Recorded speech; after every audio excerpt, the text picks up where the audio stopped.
మానేసి దుర్గా సినిమాకైనా ఈ పాటికి రావాల్సింది. ఏమైందో ఏమో. ఏమండి వరం అబ్బరంగా బిడ్డ పుడితే గడ్డపారతో చెవులు కుట్టించాలన్నట్టు నీలాంటి తల్లి. అబ్బరంగా ఏం చేశారు మీ కూతురికి? చేసిన నేను కాదు నువ్వే. లేకపోతే అమ్మాయికి ఆ కారు ఇవ్వటం ఏంటి, ఆవిడ అలా షికార్లు కలటం ఏంటి, నువ్వు ఇలా కాలుగాలిన పిల్లలా ఇల్లంతా తిరగటం ఏంటి? నేను తినడమే కానీ మీకు చీమ కుట్టినట్టయినా లేదు. శివుడాగ్నే చీమైనా కుట్టదే. నువ్వేం కంగారు పడకు. అమ్మాయికి తెలియకపోయినా మన కారుకు తెలుసు మన ఇంటి దారి. తిన్నగా వచ్చేస్తుంది. మన కారు ఏమైనా కార్పొరేషన్ ఎద్దా? కళ్ళు మూసుకొని తిన్నగా రావడానికి?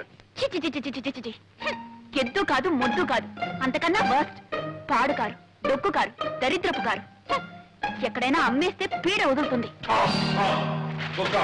కావాలంటే నన్ను తిట్టుకొని నా కారు మాత్రం తిట్టదు. అవును, ఎప్పుడైనా ఒకసారి సృష్టి చేస్తే బద్దగిస్తుందేమో కానీ జీవితంలో ఒక్క యాక్సిడెంట్ ఒక్కడంటే ఒకటి ఎప్పుడైనా చేసిందా? అదేమైనా సామాన్యమైన కారు అనుకున్నావేంటి? రెండవ ప్రపంచ యుద్ధంలో. అవునండి, ఇంతసేపు మీ కారుతోనే యుద్ధం చేసి వస్తున్నాను. అది ఎక్కడ ఆగిపోయింది. అదేంటి వర్షం ఇలా తెచ్చేస్తున్నావు? అదంతా నా కర్మ. ఇదిగో చూడు వరం, ఆడపిల్లని ఆడిన దాట పాడిన పాటగా పెంచితే చాలా డేంజర్. రోడ్లో దొరికిన మనీ పర్సు ఓనర్ ఎవరో తెలియపోవచ్చు కానీ ఆడపిల్ల మూడెవరో రాసి పెట్టే ఉంటుంది. ఈ పాటికి ఎక్కడో పుట్టే ఉంటాడు. మనం మన పిల్లల్ని పెంచాల్సింది మన కోసం కదే, వాడి కోసం.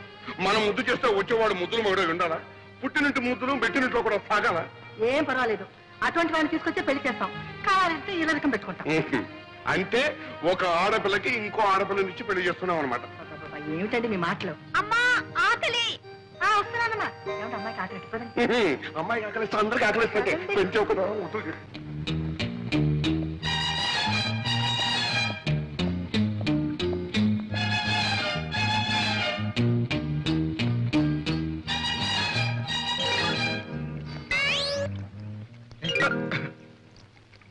తోటపాలి నువ్వేనా? అవును బాబు. చిన్నమ్మ గారు ఉన్నారా? చిన్నమ్మ గారంటే దుర్గయ్య. ఓహో దుర్గమ్మ ఉన్నారు బాబు, పిలమంటారా? వద్దు, ఈ 10 రూపాయలు దేని బాబు? ఈ ఉత్తరం తీసుకెళ్ళి చిన్నమ్మ గారికి. అట్టాయి బాబు, ఇస్తాను. ఇదిగో ఎవరికి తెలియకూడదు. బాబు మరి ఉత్తరం తీసుకెళ్ళి ఇవ్వడానికి 10 రూపాయలు ఇచ్చారు. మరి ఎవరికి తెలియకుండా ఉండాలంటే ఇంకొంచెం బాగా లంచాలు పెరిగినట్టు. ఇది లంచం కాదు బాబు, మర్యాద. మర్యాద? మర్యాద బాబు. ఈ దేశంలోనే గొప్ప సౌకర్యం ఇదే.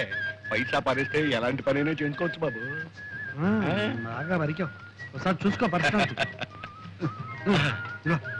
జాగ్రత్త, ఎవరికి తెలియదు. నేను డబ్బు తిన్న తర్వాత గడ్డి తిన్న బాబు. ఎవరికి తెలియను బాబు, తెలియను.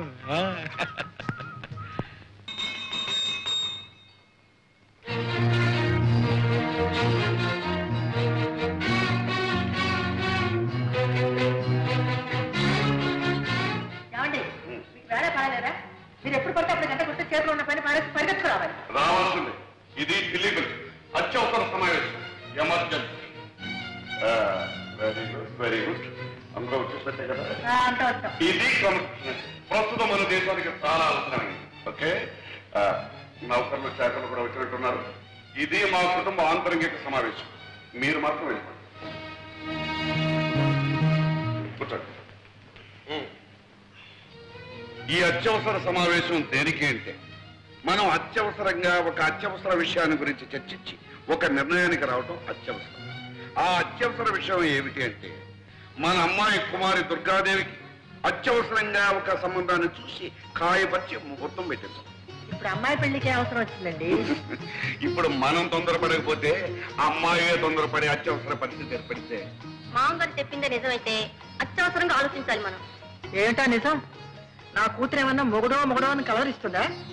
మొగుడో అని నీ కూతురు అనకపోయినా ఎవడో పెళ్ళామో అంటూ నీ కూతురు కోసం మన ఇంటి చుట్టూగా తిరుగుతున్నాడే. అదేదో లవ్ అఫేర్ లా ఉంది నాన్నగారు. లవ్వే. ఈ లవ్ అఫేర్ ఎంతవరకు వచ్చిందంటే నా కూతురుకు లవ్ లెటర్ నేనే పోయాల్సి వచ్చింది. పూణే మీద 20 రూపాయలు బడ్జెట్ కూడా తీసుకున్నాను. ఏమిటి మీరు అంటున్నది? అభం శుభం తెలియని దాని మీద అభాండాలు వేయకండి. దానికి లవ్ లెటరా? ఎవడండి రాసింది? ఎవడో నాకు తెలియదు కానీ నేను తోటలో పనిచేస్తుంటే నాకు తోటమాలు అనుకుని నా చేతిలో 10 రూపాయలు పెట్టి తర్వాత ఉత్తరం తీసి ఇది మీ చిన్నమ్మాయి గారికి ఇవ్వన్నాడు. భలే నాన్నగారు, భలే ఫార్సు. మీరు ఉత్తరం తీసుకున్నారా? అలేవాడురా, లంచం పుచ్చుకున్న తర్వాత ఉత్తరం తీసుకోక తప్పుతుందండి. సిగ్గులేదు మీకు? వాడెవడో ఏదో అమ్మాయికి ఉత్తరం ఇస్తే తీసుకోవడమే కాకుండా లంచం కూడా తీసుకున్నారా? అక్కడే ఉన్న పాయింట్. లంచం తీసుకోకపోతే వాడికి నా మీద నమ్మకం కుదరదు. నమ్మకం కుదరకపోతే వాడు ఉత్తరం ఇవ్వడు. ఉత్తరం ఇవ్వకపోతే మరి మనకి విషయం ఎలా తెలుస్తుంది?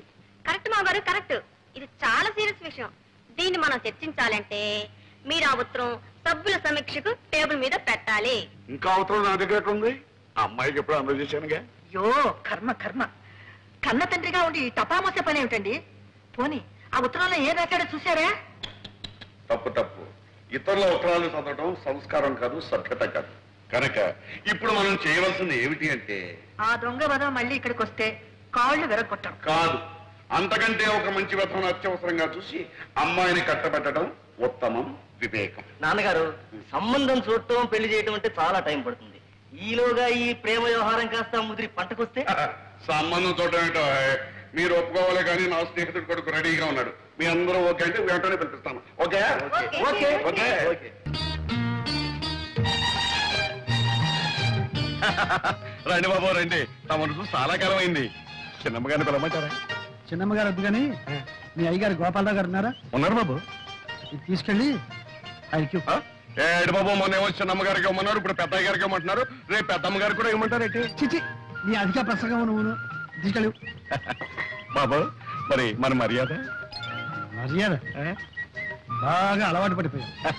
ఏ చేయమంటారు బాబు? బాబు మీరు వరండాలో కూకండి, నేను అయ్యగారితో చెప్పేస్తాను.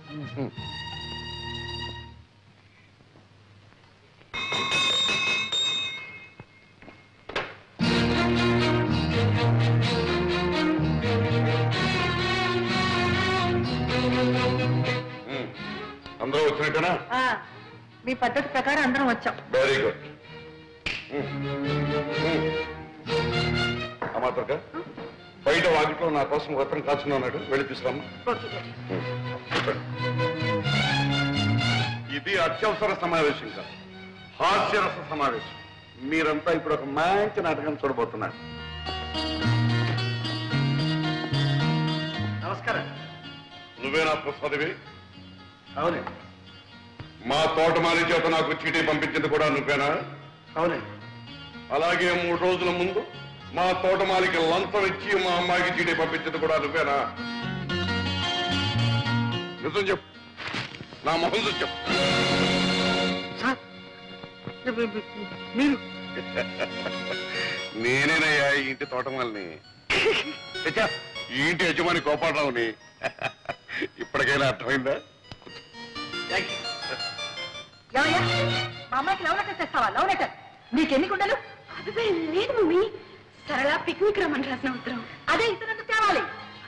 యాండి ఉత్తరం ముక్క తెచ్చిచ్చేందుకే కొత్త కొత్త ఉడికిపోతున్నారే. ఇంతకు మునుపు మీ అమ్మాయికి నాకు జరిగిన ఏమిటా కూతురు? ఊరుకో. బాబు ప్రసాద్, అసలు ఏం జరిగిందో చెప్పు, ధైర్యంగా చెప్పు. మీ డొక్కు కారు దిక్కు మొక్కు లేని చోట దెయ్యాలు తిరిగే చోట ఆగిపోతే మీ ముద్దుల కూతురు ఏడుపు మొహం పెట్టుకుని వర్షంలో తడిచి ముద్దయి గడగడగడ ఒడికిపోతుంటే అయ్యో పాపని నా సైకిల్ మీద తీసుకొచ్చి ఇక్కడ దింపారు. నాన్నగారు, ఇంతకన్నా పెద్ద చరిత్ర ఉందండి ప్రసాద్కి. ఈయన గొప్ప స్టేజ్ ఆర్టిస్ట్, నవ్వుల నట సామ్రాట్, హాస్యరస చక్రవర్తి అనే బిరుదులు కూడా ఉన్నాయండి. అవును మావయ్య గారు, నేను ఈయన నాటకం చూశాను.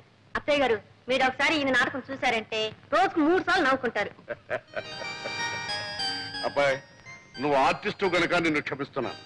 ఇప్పుడు చెప్పు, నన్ను చూడాలని ఎందుకు వచ్చావు? మా నాన్నగారు మిమ్మల్ని ఒకసారి చూడమంటే వచ్చాను. ఎవరు మీ నాన్న? రంగమార్తాడు మాధవయ్య గారు. మాధవి కొడుకు అభినవ దుర్యోధనుడని, అప్పుడు హరిశ్చంద్రుడని, ఒకప్పుడు ఆంధ్రనాటక రంగాన్ని వృతులగించిన మా మాధవి కొడుకు. ఏమండి, మీరు మాటలు చెప్పడం చూస్తే మీరు ఎప్పుడు నాటకాల్లో వేశారా? ఆయన ఏడ్చాడు కానీ ఆయన ఎక్కడో నేను ఎక్కడ. ఆయన కొడుకు నువ్వు చెప్పాను. Very good very good. ఎవరో మాధవి కొడుకు చెప్పానే అబ్బాయి ఇతను.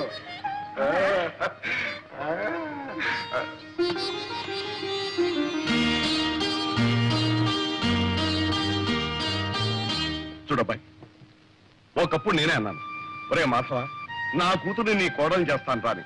ఆ విషయం లభించు. ఇప్పుడు నువ్వు మా అమ్మాయిని ప్రేమిస్తున్నాను అంటున్నావు, బాగానే ఉంది. కానీ ఒక విషయం, మా అమ్మాయిని గురించి నీకు ఏం తెలుసు, ఎంత తెలుసు?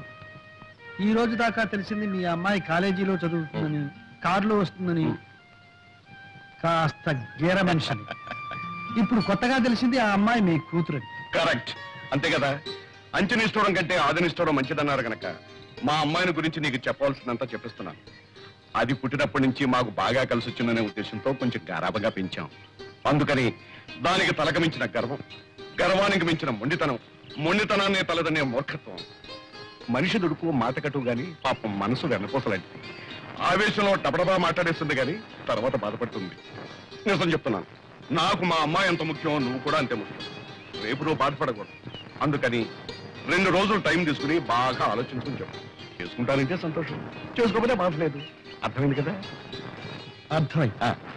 వెళ్తా. అబ్బా, వెళ్తాననుకోవయ్యా, వెళ్ళొస్తాను అనాలి. నువ్వు తప్పకుండా రావాలయ్యా. ఇదిగా ఈసారి వచ్చినప్పుడు మాత్రం లంచం. రే ప్రసాద్, ఏ తండ్రి తన కూతురు గురించి ఇంత పచ్చిగా చెప్పరా?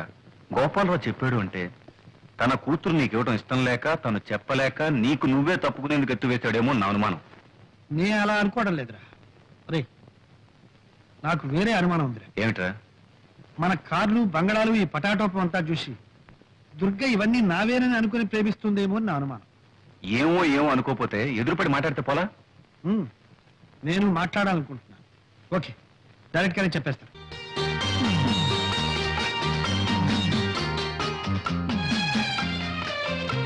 ఏమిటి ప్రసాద్, ఇంకా ఎంతసేపు ఇలాగా?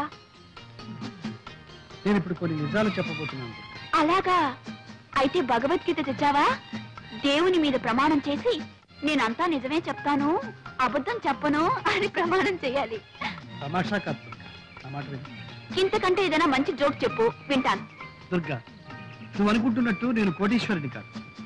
1 ఆ కారు నాది కాదు. 2 నేనుంటున్న బంగళా నాది కాదు. 3 చాలు. ఇక నేను చెప్తాను. ఈ షర్ట్ నీది కాదు, హ్మ్. ఈ ప్యాంట్ నీది కాదు, హ్మ్. ఈ బూట్లు నీవి కావు. హ్మ్. అసలు నీ పేరు ప్రసాద్ కాదు, మరి నీ పేరు అప్పల స్వామి. అది కాదు నా పేరు దుర్గ కాదు, నా పేరు అప్పలమ్మ. దుర్గా, నీకంతా నవ్వులాటగా ఉంది కదా. ప్రసాద్, ఇంతవరకు కానివేమిటో చెప్పుకున్నావు, ఇప్పుడు ఆయనవేమిటో నేను చెప్పనా? నువ్వు నన్ను ప్రేమిస్తున్నావు, అవునా? అవును. నేను నిన్ను ప్రేమిస్తున్నాను. ఏమో నువ్వే చెప్పాలి. ఓకే, నేను నిన్ను ప్రేమిస్తున్నాను. మనం ఇద్దరం పెళ్లి చేసుకోబోతున్నాం. అందుకే దుర్గా, మనం ఒకరినొకరు పూర్తిగా అర్థం చేసుకోవాలి. మన ఇద్దరి మధ్య ఏ అపార్థాలు ఉండకూడదు. అర్థాలు లేవు, అపార్థాలు లేవు. మన ఇద్దరి మధ్య ఉన్నది ఒకటే, ప్రేమ. అది ఉండి ఏది లేకపోయినా డోంట్ కేర్. దుర్గా, నేను చెప్పేది నువ్వు నమ్మడం లేదు. అంతా జోక్యం తోసి పారేస్తున్నావు. అబ్బే, పారేటల్లా మూట కట్టుకుని భద్రంగా గుండెలో దాచుకుని ఇంటికి తీసుకెళ్తాను. ఏయ్,